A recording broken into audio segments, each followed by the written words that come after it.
Black smoke కానీ white smoke కానీ ఎక్కడ లేదు. సో బండి పరంగా చాలా అంటే చాలా బాగుంది. ఓకేనా. సో ఒకసారి అలాగే ఇంటీరియర్ కూడా చెక్ చేద్దాం మనం.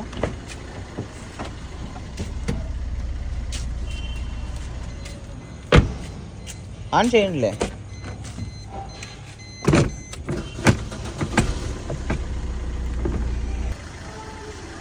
సో మీరైతే ఇంటీరియర్ చెక్ చేసుకోండి గాయ్స్ ఎంత నీట్గా ఉందో. సో ఇంజన్ పరంగా కానీ ఇంజన్ కూడా మీకు చూపిస్తాను, చెక్ చేసుకోవచ్చు. సో ఇది మనకు ఇంటీరియర్.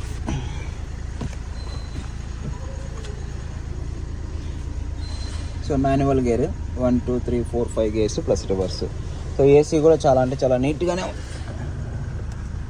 చాలా అంటే చాలా మనకు నీట్గానే వర్క్ చేస్తుంది. సో ఎటువంటి ఇబ్బంది లేదు. సో రీడింగ్ పరంగా చూసుకుంటే 128,641 కిలోమీటర్లు తిరిగింది. ఓకేనా. సో యావరేజ్ మైలేజ్ వచ్చి మనకు ఇలా వస్తుంది అనమాట.